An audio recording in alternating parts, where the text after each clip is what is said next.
The screech of metal against asphalt echoed through the night as Marcus's motorcycle slid across the unforgiving pavement. At 21, he'd been riding for a decade, but nothing could have prepared him for this moment. Time seemed to slow as his body separated from the bike, the world spinning in a violent ballet of sparks and shadows. When the chaos finally stilled, Marcus lay broken on the cold ground.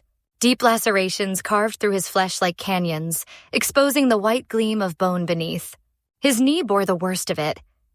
A puncture wound so severe that his patella tendon had torn free, accompanied by a partial ACL tear that would haunt his recovery. Road rash painted angry red patterns across his arms, left leg, and back, each abrasion a burning reminder of his vulnerability. The ambulance lights blurred into streaks of red and white as paramedics worked frantically above him. Through the haze of pain medication and shock, one thought crystallized in his mind. He needed Sarah, his girlfriend of 2 years, the woman who'd promised to love him through anything. In the sterile confines of his hospital room, Marcus fumbled for his phone with bandaged fingers. The simple act of typing sent waves of agony through his battered body, but he managed to send the message. "I'm in the hospital. Accident. I need you." Sarah's response came quickly, filled with concern and promises. "Oh my God, baby. I'll be there today. I'm so sorry this happened. I love you." But as hours melted into days, that plastic chair beside his bed remained painfully empty. Day 1 passed in a morphine fog, punctuated by Sarah's apologetic texts. "Parents surprised me with dinner. Tomorrow for sure, I promise." Day 2 brought more excuses. "Work ran late, but I'm thinking of you every second." By day 3, Marcus could barely look at his phone. Each ping brought fresh disappointment, another creative reason why she couldn't make the 20-minute drive to see him. Yet that chair didn't stay empty for long. His brothers, not by blood but by choice, transformed that space into a rotating sanctuary of support. Diego brought his favorite sandwich from the shop downtown, knowing hospital food would only add to his misery. Jamal sat through the night terrors, holding Marcus's hand as he woke screaming from dreams of sliding metal and breaking bones.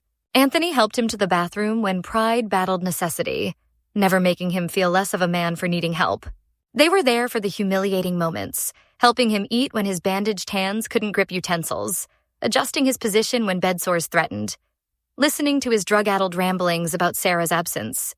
They witnessed his tears, not just from physical pain, but from the growing realization that the person he'd built his future around couldn't spare him an hour. On day 5, when Sarah texted about a mandatory work meeting, Diego finally spoke the words everyone was thinking. "Bro, if my girl was lying here like this, they'd have to drag me out. This ain't right." Marcus knew it. Deep in his bones, beneath the fractures and torn tissue, he knew. Love wasn't just Instagram posts and date nights.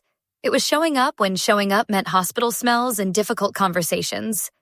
It was being present when presence was all someone could offer. The worst part wasn't the physical abandonment. It was the emotional whiplash. Sarah texted constantly, paragraphs of love and concern that felt hollow against the reality of his empty bedside. She sent heart emojis while his actual heart broke. She promised tomorrows that never came. On day 7, as discharge papers were being prepared, Marcus made his decision.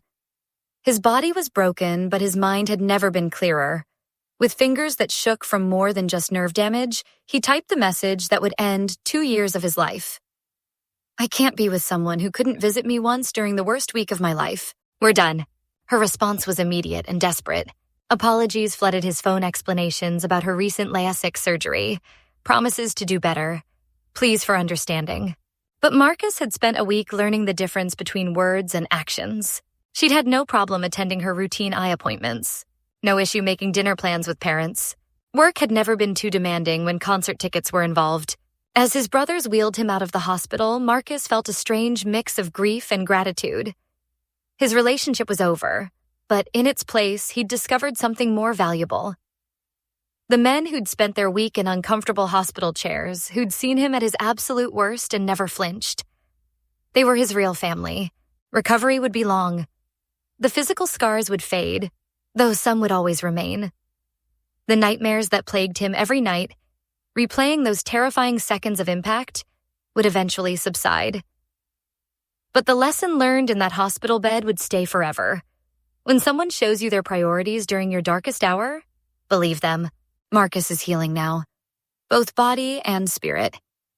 He's back on his feet, though walking still brings discomfort. He hasn't touched his bike yet. That mental hurdle remains, but he's surrounded by people who proved their worth when it mattered most. His brothers still check on him daily, not because he needs them to, but because that's what real love looks like.